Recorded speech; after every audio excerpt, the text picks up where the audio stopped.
চাষি ভাই একটু লক্ষ্য করে দেখুন আপনারা যে এখন বর্তমানে আমরা দানা কীটনাশক অর্থাৎ ফাটেরা বরজ এই জাতীয় যে দানাগুলো রয়েছে সেগুলো ব্যবহার করার পরেও সঙ্গে সঙ্গে আমরা এক সপ্তাহের মধ্যে আবার পুনরায় স্প্রে করছি মাজরার জন্য। তা সত্ত্বেও আমাদের জমিতে মাজরা পোকার উপদ্রব ব্যাপকভাবে আমরা দেখতে পাচ্ছি এবং ব্যাপকভাবে কিন্তু মাজরায় আমাদের জমির যে পাশকাঠি ধানের পাশকাঠিগুলো কেটে ফেলছে। তো কি কারণে এটা হচ্ছে এবং কি করলে ওষুধগুলো ভালোভাবে কাজ করবে, তাই না?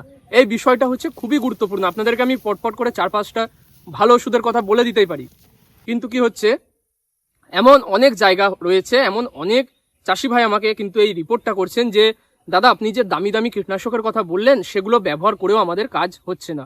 মাজরায় আমরা স্প্রে দিয়েছিলাম, 10 দিনের মধ্যে দেখছি পুনরায় আবার মাজরার যে প্রজাপতি সেগুলো বসছে, মাজরা পোকায় দেখছি 2-1টা করে কেটেছে। তো এই বিষয়টা কিন্তু খুবই এখন সমস্যার, খুবই চাষিদের জন্য একটা বিরাট মানে মাথায় হেডেক হয়ে রয়েছে যে মাজরা আমরা ভালো দামি ওষুধ দিয়েও মাজরা নিয়ন্ত্রণ করতে পারছি না, মাজরা মরছে না। তো কি করব আমরা? এই সময় আমাদের ভুলটা কি হচ্ছে, বা আমরা এই সময় মাজরাই যাতে কাটতে না পারে, ওষুধগুলো যাতে ভালোভাবে কাজ করতে পারে, সেজন্য আমরা কি ব্যবস্থাপনাটা নিতে পারি, কি কি করলে ওষুধগুলো ভালো কাজ করছে, কি প্রবলেমটা হচ্ছে যার জন্য ওষুধগুলো কাজ করছে না, আসুন আপনাকে জানিয়ে দে। ভিডিওটা কমপ্লিট দেখবেন, সম্পূর্ণটা মনোযোগ সহকারে শুনবেন।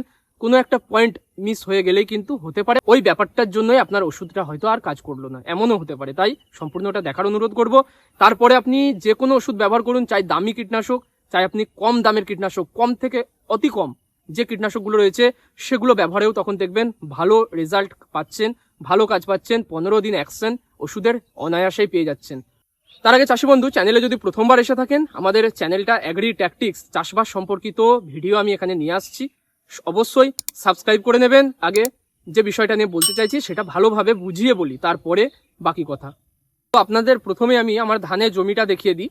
তো এই ধানের জমিতে আপনাদের দূর থেকে হয়তো মনে হতে পারে একটা মাজরাতেও কিন্তু কাটেনি, পাশকাঠিগুলো একদম দারুণ রয়েছে, কিন্তু মিথ্যা কথা আমি বলতে ভালোবাসি না, বা আপনাদের কাছে আমি চেষ্টা করছি সত্যিটা তুলে ধরা।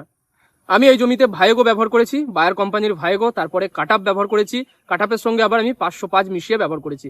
তো প্রথমবার যখন আমি ভায়েগো ব্যবহার করলাম, আমি ভায়েগো ব্যবহার করার 7 দিন পরে দেখলাম কি মাজরায় কিন্তু ছেয়ে গেছে জমিতে, প্রজাপতি একটাও বসেনি, কিন্তু মাজরায় কেটেছে, সেগুলো হলুদ হয়ে শুকিয়ে গেছে, এভাবে উপরের দিকে টানলে সেগুলো উঠে আসছে, সেগুলো পাশকাঠিগুলো নষ্ট হয়ে গেছে। তো ভায়েগো ব্যবহার করে আমি রেজাল্ট পেলাম না। তো আমার জমিতে যেটা ঘটেছে আপনাদেরকে আমি বলছি। এরপরে আমি এটা থেকে একটা ভালো জিনিস শিখলাম, বা আমি একটা কিন্তু এখানে একটা বিশেষ ট্রিক্স অ্যাপ্লাই করে আমি পরের যে ওষুধটা ব্যবহার করলাম সেটাতে ভালো কাজ পেলাম। তো পরের ওষুধটা আমি কি ব্যবহার করলাম সেটা বলবেন। তো দেখুন, পরের ওষুধটা আমি ব্যবহার করলাম হচ্ছে প্রোফেক্স সুপার, যার মধ্যে সাইপারমেথ্রিনের সঙ্গে কি রয়েছে, প্রোফেনোফস রয়েছে। এর পরিবর্তে অল্টারনেটিভ কি রয়েছে, অল্টারনেটিভ রয়েছে কিন্তু 505 বা হামলা, যার মধ্যে প্রোফেনোফসের পরিবর্তে ক্লোরোপাইরিফস রয়েছে, সাইপারমেথ্রিন সেম পার্সেন্টেজে রয়েছে। এই যে সাইপারমেথ্রিন প্লাস প্রোফেনোফস বা ক্লোরোপাইরিফস, যেটা 505, হামলা, প্রোফেক্স সুপার, কোরান্ডা এই নামে আপনারা পেয়ে যাবেন। এই ওষুধটা আমি কতটা নিলাম, এই ওষুধটা আমি নিলাম 40 ml। 30 ml দিয়ে কিন্তু রেজাল্ট পাওয়া যাচ্ছে না ভালো, কারণ আমি অনেক চাষির কাছ থেকে রেজাল্ট আমি নিলাম। 40 ml ব্যবহার করলাম।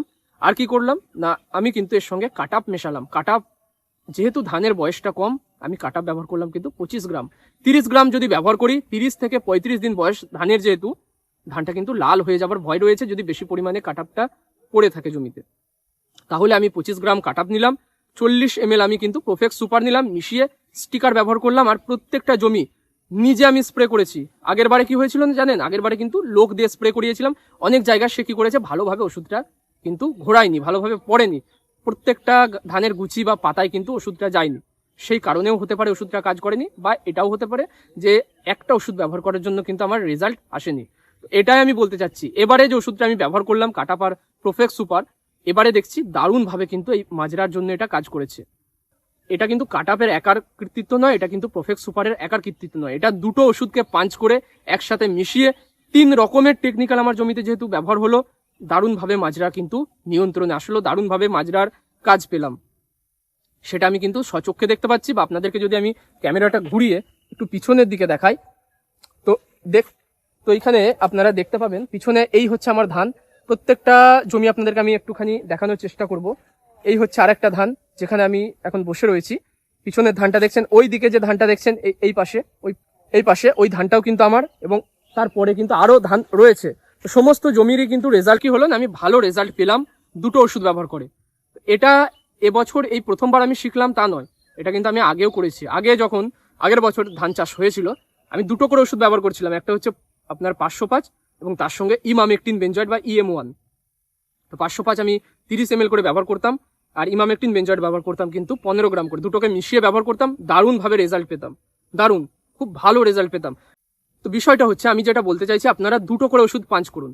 যদি আপনারা বায়ারের ভায়াগো নিচ্ছেন তো ভায়াগোর সঙ্গে আপনারা অবশ্যই অন্য একটা টেকনিক্যাল পাঞ্চ করুন বা মেশান, যেটা হচ্ছে অ্যাসিফেট।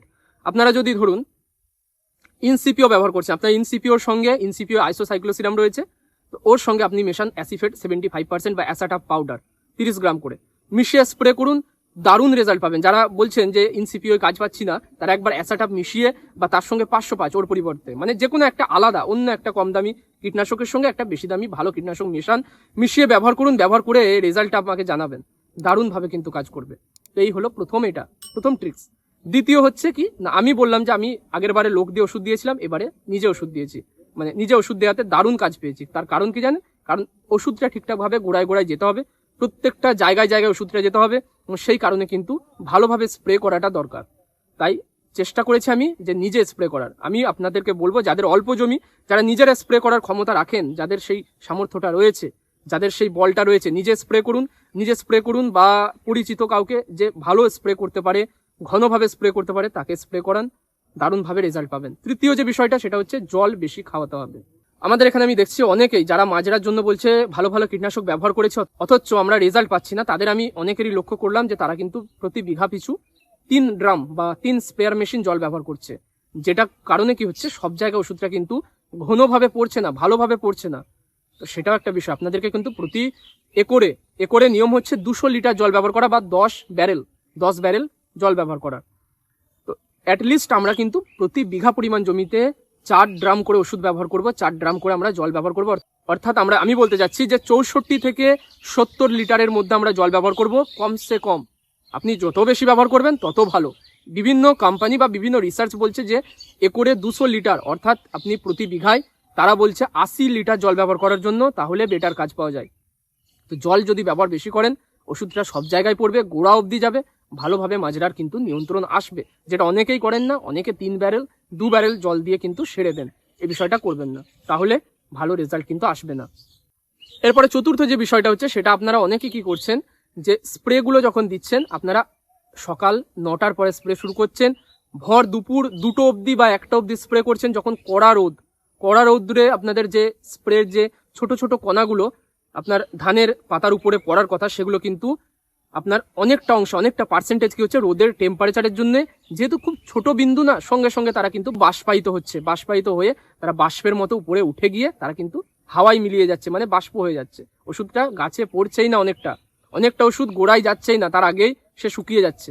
তার অ্যাকশন রোদের টেম্পারেচারে কি হচ্ছে, নষ্ট হয়ে যাচ্ছে, যেমন সেরকম কিন্তু ওষুধটা তার আগে বাষ্পায়িতও হচ্ছে। তো দুটো ব্যাপারই রয়েছে, একটা হচ্ছে বাষ্পীভবন, যেটার জন্য ওষুধটা অনেকটা উড়ে যাচ্ছে। দ্বিতীয় হচ্ছে কি না, ওষুধটা রোদের কারণে কিন্তু তার কাজটা ঠিক আসছে না। তো আপনারা কি করবেন, আপনারা কিন্তু বিকালবেলা স্প্রে করবেন। আমি নিজে কখন স্প্রে করেছিলাম, আমি যে দ্বিতীয় স্প্রেটা আমি করেছিলাম 30 থেকে 35 দিন বয়সের মধ্যে, আমি স্প্রেটা করেছিলাম ফার্স্ট সকাল 7টা থেকে 9টার মধ্যে, আর কিছু স্প্রে করেছিলাম আমি বিকাল 4টে থেকে 5:30টার মধ্যে। এই সময়টা হচ্ছে সবচেয়ে বেস্ট স্প্রে করার জন্য। তবে সবচেয়ে ভালো পোকার স্প্রে বিকেলবেলা বা সকালবেলায় করলে তার রেজাল্ট কিন্তু দুর্দান্ত পাওয়া যায়, যেটা আমি এবারে দেখলাম। আগের বারে প্রথমবার স্প্রেটা যেটা লোক দিয়ে করেছিলাম, সেটা কিন্তু আমি সকাল 8টা থেকে, লোকের সময় মতো আমাদের স্প্রে দিতে হয়েছে। লোক যখন এসেছে 8টায় এসেছে, সে 12টায় গেছে, 12টা অব্দি স্প্রে করেছি। যে জমিতে দুপুরের দিকে স্প্রে হয়ে গেছে, সে জমিতে ভালো রেজাল্ট কিন্তু তখন পাইনি। তাই এই বিষয়টা লক্ষ্য রাখবেন, সকাল বা বিকালে স্প্রেটা করার চেষ্টা করবেন। আচ্ছা, আর একটা বিষয় যেটা ফিফথ যে ট্রিক্সটা, সেটা হচ্ছে আপনারা কিন্তু যাদের জমিতে জল থাকে, সবসময় জল ধরে রাখার ব্যবস্থা রয়েছে, তারা আপনারা জমিতে কিন্তু শুধুমাত্র স্প্রে করে আর কাজ হবে না। তারা আপনারা 35 দিন বয়সে আপনারা কিন্তু দানা কীটনাশকটা ব্যবহার করবেন, যেগুলো রয়েছে, যেমন বরজ রয়েছে, যেমন হচ্ছে ফাটেরা রয়েছে, এছাড়াও সিনজেন্টার ভিরটাকো রয়েছে, বায়ারের বাইকোটা রয়েছে, নানা রকম উইলআউট কোম্পানির একটা ওষুধ রয়েছে দানা কীটনাশক।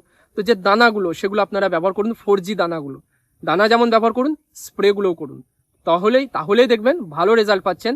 আর যে জমিতে জল থাকে না, তাদের কি উপায়, তারা দানা কীটনাশক ব্যবহার করে কিন্তু ভালো রেজাল্ট পাবেন না। জল জমিতে থাকতে হবে, দানা ছড়াচ্ছেন যখন জল থাকতে হবে, দানা ছড়ানোর পরে কমসে কম আপনার 3 থেকে 4 দিন জমিতে যেন জল বাঁধা থাকে, সবসময় জল থাকতে হবে, তবে কিন্তু ওই দানাটা জলের সঙ্গে মিশে গাছ শিকড়ের মাধ্যমে ঠিকঠাক নিতে পারবে, গাছটা তেতো হবে, তারপরেই কিন্তু মাজরাগুলো দমন হবে। তাছাড়া আপনি ওষুধ ব্যবহার করে দিলেন, সঙ্গে সঙ্গে একদিনের মধ্যে যদি জলটা মারা যায়, জল না থাকে, মাজরার ওই যে কাজ সেটা আপনি পাবেন না।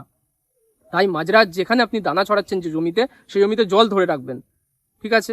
এরপরে আরেকটা বিষয়, সেটা হচ্ছে আপনারা কি করবেন না, আপনারা কিন্তু দানা যেমন ছড়াচ্ছেন, স্প্রে যখন করছেন, স্প্রে আপনারা প্রতি 10 দিন অন্তর অন্তর স্প্রেটা করুন। অনেক ওষুধের আপনারা দেখবেন 20 দিন অব্দি অ্যাকশন লেখা রয়েছে, কোম্পানি বলছে 20 দিন, তাই না? 20 দিন পরে যদি আপনি গিয়ে স্প্রে করতে যান, ভালো রেজাল্ট পাবেন না। তার আগেই কিন্তু মাজরাতে অনেকটা অংশ ক্ষতি করে ফেলবে, অনেকটা কেটে ফেলবে। তাই আপনারা স্প্রেগুলো যখন করছেন, কম দামি যে কীটনাশকগুলো স্প্রে করছেন তারা আপনারা 10 দিন অন্তর অন্তর স্প্রে করুন। আর বেশি দামি কীটনাশক যারা ব্যবহার করছেন, তারা কিন্তু 12 থেকে 15 দিন অন্তর অন্তর স্প্রে করুন। কোম্পানি যতই বলুক 20 দিন ওয়েট করবেন না।